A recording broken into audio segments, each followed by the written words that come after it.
Hi, everybody. Pastor Kirk here on this first week of fall. I am excited about this weekend. First, Leala comes back after 10 days in Virginia with her mom and siblings. Note to self, mow lawn, do dishes, make bed. Saturday, we also have we have over 40 folks in our new members class, which is monstrous big compared to the last couple of years. And if you forgot to register, just come, okay, to the Family Life Center at 8:30, and I think we're done by noon. Sunday, we have great worship planned. At our Arise service, John Neuenschwander is preaching. If you haven't heard him, hold forth yet. Titus chapter 3. Our classic service at 9 o'clock has seven great hymns planned, including Love Divine, All Loves Excelling, and I Serve a Risen Savior. In SML, we sing Today is the Day and Reign in Us. Do you know those songs? The newer songs you don't always know, but that first one is by Lincoln Brewster, so you don't have to go to Bayside this Sunday for your Lincoln fix. He's the worship leader there. We also have a baptism scheduled. That's Addison Lynn, and as you leave worship on Sunday, you will be handed a baby bottle. Not for Addison, but for babies who haven't been born yet, and we'll explain to you what that can mean. The title of my sermon on Sunday is The Empty Chair. What does that make you think of? Shades of Clint Eastwood. And the text is 1 Corinthians 6, 9-20. And no, I'm not asking you to memorize that. By the way, 3 people have come up to me this week and recited Titus 2, 11-14, which is quite an achievement since most of us can't even remember our cell phone number. The Romania team returns tomorrow, all except Tim, who fell off a cliff hiking in the mountains of Transylvania, as captured in this photograph. This time he has really gone over the edge, okay? In appreciation for all his years of faithful ministry, let's give him a hand. But it would be too late. What a clown! Have you checked out our mission blog, by the way? Some of the pictures they've sent back, you can go to our website and you can see the Romania blog and also our Malawi blog. Actually, Tim is staying over a couple of days to visit his missionary kids, Tracy and Jeff, who are doing ministry in Barcelona. I take off from Malawi on Monday, back on October 7th. And Tim and I will pass going over the Atlantic. He will be that crazy man waving in that other airplane's window. By the way, thanks for all the neckties that now fill up like 4 suitcases. I may have to order a shipping container. Not sure what I'm going to tell the inspector at the Blantyre Customs desk. Well, officer, I'm a pastor, and I plan to preach 475 times over the next 2 weeks, and I couldn't possibly wear the same tie twice. Also, somebody just delivered over 200 pairs of reading glasses for the pastors, which will help them read. That'll be great. So I don't need any more of those. And I just want to say, whoever donated several pairs of glasses with rhinestone frames, thank you. I'm sure they look great on you. Back in the 70s. But even African pastors have some fashion standards, okay? You know, the chief of our Tuchila village is a woman. I'll give them to her. And maybe we could throw in a big floppy purple hat, too. The rest of the Malawi team, by the way, led by Ron Rivet, left last Monday. They're building a playground for our center. If you go to the blog site, you can see some pictures of the playground equipment. There is no playground anywhere in the entire village, so it will instantly attract every kid in a 5-mile radius, maybe 10 miles. And then I arrive a week later to help finish the construction, and then we're going to host a week-long pastors conference, and we've invited 40 pastors from rural churches in the surrounding villages to, as Jesus said, come away to a quiet place. That's what Jesus said to his disciples when they went on retreat. And we're going to go to a Catholic retreat center nearby. You know, most of these pastors have never slept on a mattress. They sleep on a straw mat on the dirt ground. Most of them have never used a flush toilet. This is going to be a new adventure and experience for most of them. And it's a huge honor for them to be invited to something like this, which they could never afford. And I'm super excited about the study Bibles we're going to present to them. It turns out they are NIV study Bibles, published by Zondervan, translated into Chichewa, which is the national language of Malawi. That's the study Bible I use. See this one held together by duct tape, actually. So I can prepare several lessons with my own Bible on how to use this great resource to supplement most of them have very meager ministry education. And the introductions, every book of the Bible has an introduction, has an overview. The whole text of the Bible has footnotes, and I'll explain to them how to use a concordance and the maps and the charts. There's a mini seminary course on this Bible. It'd be difficult to imagine a more valuable or a better resource to equip and leave with these church leaders. And if you'd like to sponsor one or more of these Bibles, they run about $25 each. But don't take it out of your tithe, okay? We already burned through that 1 week reserve. Wednesday night was our annual congregational meeting, and it was fantastic. If you missed it, okay, copies of our annual report can be picked up in the church office. What did we do? We elected 6 elders, 3 of them were re-elected. We presented a $2.9 million budget, which is essentially what the budget was last year, and that includes a $380,000 missions budget, okay? We had an energetic presentation from our family ministry Troika, okay? John Nguyen-Schwander for family ministry, Wendy Campbell for children's, and Chris Etoff from youth. And the 3 of them, what a terrific team, full of faith, full of enthusiasm about our church's future. And then Pastor Henry was there, and he called for us to finish the building that we started over 15 years ago. And what he means is, of course, the CE wing, which was part of the plans that included the renovation of our worship center. But those plans stalled with the recession, change of pastors, change of denominations, and the battle for our building. If you weren't there for my State of the Church message, the vision I hope I cast of God's future for Fair Oaks Press was important for me I'm going to repeat it now. I'm going to go through it myself.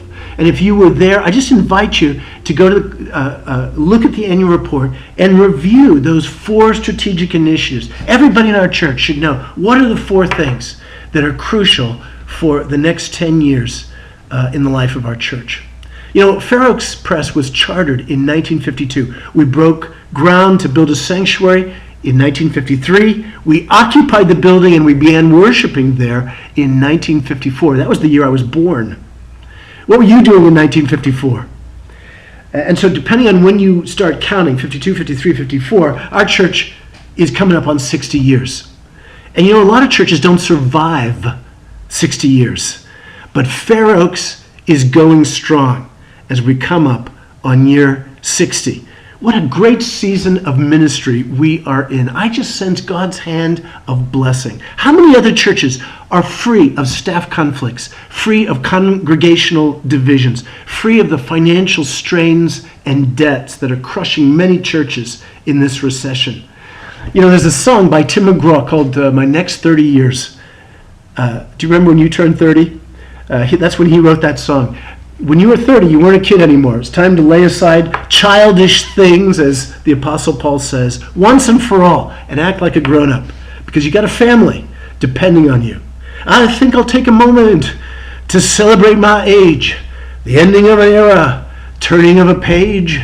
Now it's time to focus on where I go from here. Lord, have mercy on my next 30 years. FOPC is turning not 30, but 60. And it's time to focus on where we go from here. What does the next 60 years look like? If we're going to get to the end of that 60 years, what are the challenges that we have to face and address? I don't know if I'm going to get another 30 years. How about you? For sure, only a few of us will be still around 60 years from now. And the question is, will Fair Oaks Press be around 60 years from now? Well, one thing I do know is the Church of Jesus Christ will be here. Jesus said, I will build my church, and the gates of hell will not prevail against it. The church is God's biggest and most hopeful project that he has going in the world. And I want to be part of that. Don't you? The biggest challenge any church of one generation has is passing the baton off to the next generation.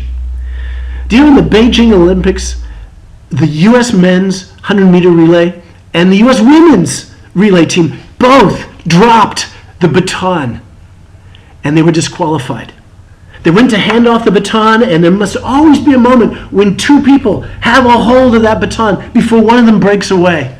And it never happened. The one let go, and the other didn't have it. And suddenly, boom, the race was over. You know, King David wrote Psalm 71 when he was an old man, and he was feeling threatened by pressures from enemies who sensed the king's strength was waning. Listen to verse 18. David writes, "Even when I am old and gray, do not forsake me, O Lord, until I declare your power to the next generation, your might to all who are to come." You know, I got some gray hair. Many of us, we got gray hair. We're getting old. And this could be our prayer. Do not forsake me, O Lord, or do not graduate me to glory, O Lord, until I have declared your gospel to the next generation. Well, how does that happen? It's like a baton being handed off, isn't it? There has to be a time when we both have our hands on it, and then before we let go, we've got to be confident that the next generation has a hold of it and is running swiftly and faithfully with it. And we got to get that handoff down. And that's certainly my biggest challenge as pastor of Fair Oaks Press before I finish my run in the next 10 years. And I believe it's the biggest challenge facing the entire church. And so as we continue to do what we do well, you know, we're not pulling the plug on any of our vital ministries. Hear me. And that includes our classic style worship. That is a great worship service. And fewer churches are offering that kind of worship. And I don't think anybody offers it as well as Fair Oaks Press here in Sacramento. Anyway, as we continue to do what we do well, I believe we need to focus resources on 4 strategic initiatives. You know, a year ago at our annual meeting, we were celebrating what we could hardly believe. The fact that we raised in less than 3 months, $1.2 million to redeem our church property from the PCUSA. That was our Free to Fly campaign. Do you remember that? Do you remember the celebration we had over in the Family Life Center? I mean, it was decorated like a giant airplane hangar, and we saw that big old 747 finally take off and get airborne. We were free to fly, free from the PCUSA, but free to what? Free to fly, but what's the flight plan, right? That's what I want to share with you in this email blog, this video blog. 4 strategic initiatives, okay? Number 1, we've got to have a next-gen focus. We need to think strategically in these next 10 years about how to build a church that welcomes, invites, and appeals to the next generation, to married and single, to believers and not yet believers. We're growing a vibrant community of young adults between the ages of 25 to 45. We've got to continue to grow it, who make FOPC their home church and their worship and social center. That's number 1. Number 2 is like it, family worship. You know, FOPC we began as a family church. For decades, we were the leading family church in East Sacramento. Well, we need to rebirth our church as a family church. If we are now 2/3 or more grandparents, over the next 5 to 10 years, we need to become 2/3 young families. So in late spring, we created a family ministry department. Throughout summer, we tasked a search committee to find a director, and they did. That's John Neuenschwander. He joined our staff in August, and we want to continue to focus significant resources on making FOPC the premier family church in a 10-mile radius, including equipping, nurturing families to be little faith factories, strengthening and enriching marriages, bonding one another in lifelong relationships, just like Mariners did for the last 2 generations, and offering the finest children's and youth programs in our district. That's number 2. Number 3, build the new CE wing. We do. We need to make that dream come true. Young families look for churches with premier facilities for their kids. They do. If you visit booming churches in our region, they typically have beautiful, pristine children's and youth buildings. At FOPC, we have assigned our kids to the most dated and dilapidated rooms on our campus. You should go visit them. If we're serious about drawing and keeping new young families, we got to send a serious signal. We have to provide new, clean, attractive facilities. And that's been our plan for over 10 years, maybe 15 years. Let's finish that plan. And so I propose we launch a capital campaign in second quarter 2013, March, April, to fund the new CE wing. We'll break ground in second quarter 2014. We'll occupy it, dedicate it to the Lord in fall of 2015.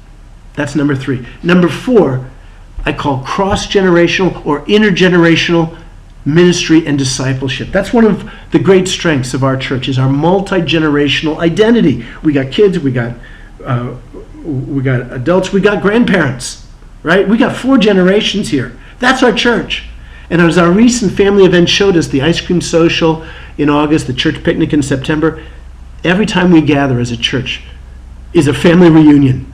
And it feels great. Let's mobilize as a church to take full advantage of our multi-generational faith. Let's fulfill the challenge of Psalm 78 that says, we will tell the next generation, even the children not yet born, and they in turn will teach their children.